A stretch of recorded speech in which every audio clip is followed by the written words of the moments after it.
Welcome to my presentation. This is my policy recommendation for the Intro to Homeland Security by Joshua Beauchamp. Now we're going to be starting with an introduction. It starts with a quote by Thomas Jefferson. In this quote, he says, and I quote, "Shall oppressed humanity find no asylum on this globe?" Now, what does that mean? Why did I choose it? Well, I chose this quote because it shows Jefferson's um, support for legal immigration. It shows before the Statue of Liberty even existed, it showed the idea behind the Statue of Liberty, that we are a nation welcome to uh, to the poor and the oppressed of the world, to find liberty and hope. But also, what was gone over in the class is how, yes, the Statue of Liberty holds the flame of liberty for the poor and the oppressed immigrants to come and find a better life. But it also, on the other hand, holds the law, detailing the importance of the law in immigration. And I thought that was very interesting as well. And when we look over that, uh, we will see. So in the notes it says, 7 continents as the 7 spikes on her head, moving forward with broken chains. Emma Lazarus in 1883 is the poem at its base. In the left hand, a tablet with July 4th, 1776. It's a keystone to keep structure together. Law is the keystone of immigration. And I thought that was very interesting, and it stuck with me. Now, moving on. Thomas Jefferson was a proponent of legal immigration, seeing it as a source of strength while contributing to the American cause of self-government. Legal immigrants provide a stable source of work, expertise in various fields, and so on. However, the important word here is legal immigrants. Legal immigrants are those immigrants who come to the United States by following said procedures and regulations set out by the United States government. However, when immigration starts becoming a problem is when the flow of illegal immigrants picks up and there is a complete disregard for national sovereignty by foreign persons. As a result, this policy recommendation is established to set forth a comprehensive and legal framework to tackle the current flow of illegal immigrants. The recommendation will include communication, humanitarian, and enforcement elements, all designed to handle the influx of illegal immigrants already in the United States and prevent more in the future. So, the background issue, a quote that goes over this background issue pretty well, says, and I quote, "We have had dangerous individuals entering the United States which have a variety of sources." By Ray. I'm going to say it again. We have had dangerous individuals entering the United States have a variety of sources. He, in this address to Congress, he goes over how the FBI has warned and is continuing to warn about elevated terror threats surrounding the unregulated, unmonitored flow of illegal immigration into the United States. And later in this presentation, we're going to see examples of this coming to fruition. So the issue is border security in the United States. We have a record number of border crossings at the U.S. southern border. The FBI director warning of terrorists crossing illegally into the U.S. through the southern border. And in a specific example we will go over in further detail is that 8 suspected terrorists were arrested in June 2024 in 3 separate cities. And some stats to lay the groundwork for our policy recommendation is how much border do officials have to cover. Southern land border is 1,950 miles. The northern land border is 5,000 miles. Shoreline is 45,000 miles. A total of 51,950 miles plus 51,550 miles with Alaska, Hawaii, and territories for a total of 103,500 miles that must be secured at any given time. And some illegal immigration statistics. 11 to 20 million illegal immigrants reside in the U.S., 1 million illegal entries into the U.S. per year. These are numbers that should alarm everyone, not only because the unregulated numbers are illegally entering per year, but because of how foreign terrorist groups could take advantage of that and have been shown to. Further, in a Pew Research report, and I quote, the U.S. Border Patrol had nearly 250,000 encounters with migrants crossing into the United States from Mexico in December 2023, according to government statistics. That was the highest monthly total on record, easily eclipsing the previous peak of about 225,000 encounters in May 2022. So what this shows is that the issue is not getting better.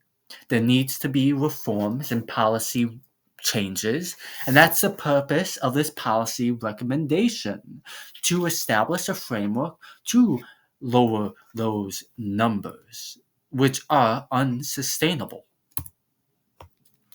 So an example of this, as was previously touched on, is how 8 suspected illegal immigrants with terrorist ties were arrested. The men were from Tajikistan and came to the United States through the southern border. They were arrested in New York, LA, and Philadelphia. And I quote from Luke Barr of ABC News, the FBI's Joint Terrorism Task Force has been aware of a potential terrorist threat originating in Central Europe, and it began monitoring these men as part of that investigation, 3 sources say. That is a prime example of the Homeland Security conducting their anti-encounter terrorism missions. And this is a video that goes over that. New details tonight about the arrest of 8 individuals with suspected ties to the terror organization ISIS. Philadelphia was one of the major cities where they were apprehended. Federal authorities believe they entered the U.S. legally with a possible mission to threaten national security. Tuesday night, and the big story in Action News is the arrest of those 8 suspects from Tajikistan, detained as part of the FBI's Joint Terrorism Task Force. Tajikistan is a small country nestled between Afghanistan and Kyrgyzstan and borders China. Action News reporter Charles Watson talked with some terrorism experts tonight about the arrests and joins us live along the Ben Franklin Parkway with more. Charles. Yeah, Rick, those arrests were carried out in 3 major cities, including Philadelphia, by ICE agents in close coordination with the FBI's Joint Terrorism Task Force. In total, 8 non-U.S. citizens are currently under ISIS authority and ICE custody as federal authorities begin deportation efforts.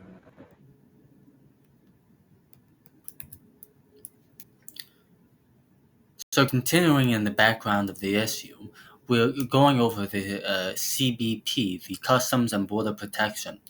It's made up of around 58,000 employees with 21,180 CBP passenger and cargo inspectors, 21,370 BPP agents that patrol the borders, and 1,050 air and marine interdiction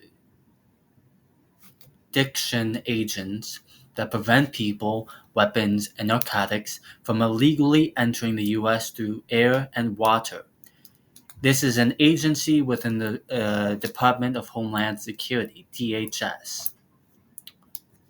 From there, we see that the DHS's core mission is to effectively secure land, sea, and air ports of entry, safeguard and streamline lawful trade and travel, and disrupt and dismantle transnational criminal and terrorist organizations, according to Oliver 2021, page 44. DHS looks to effectively and in a smart manner enforce the immigration laws and facilitate legal immigration.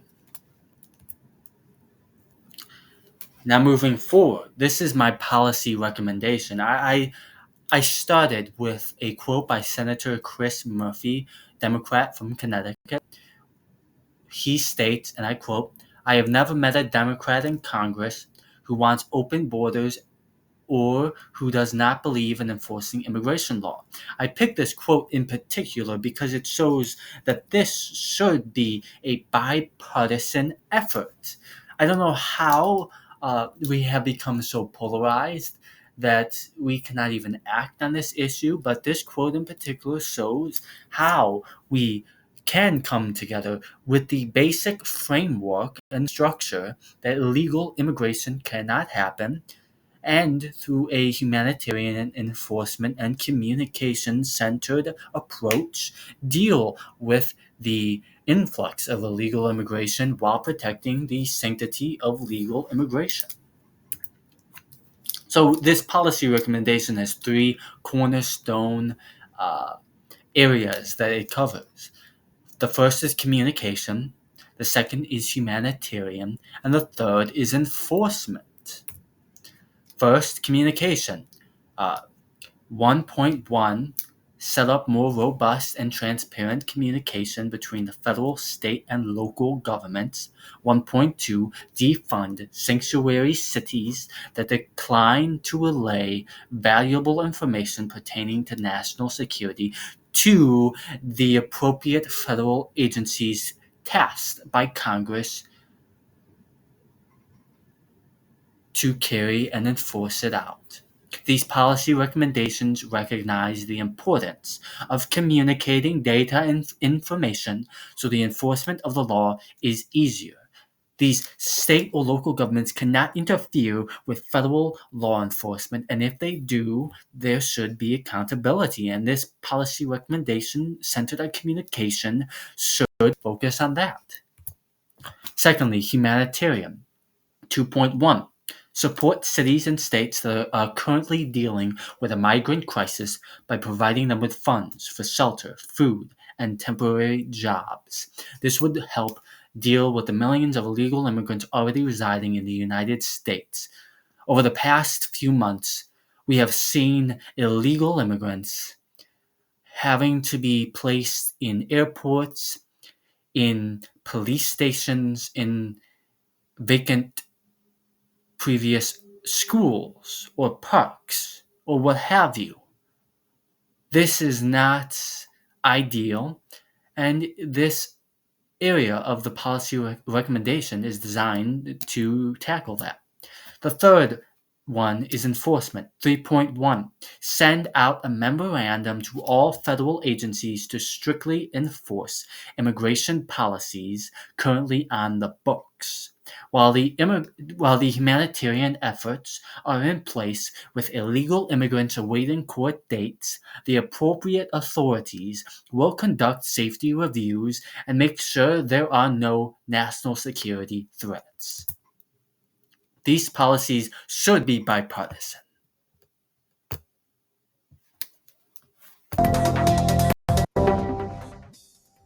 There is bipartisan hope of getting it done.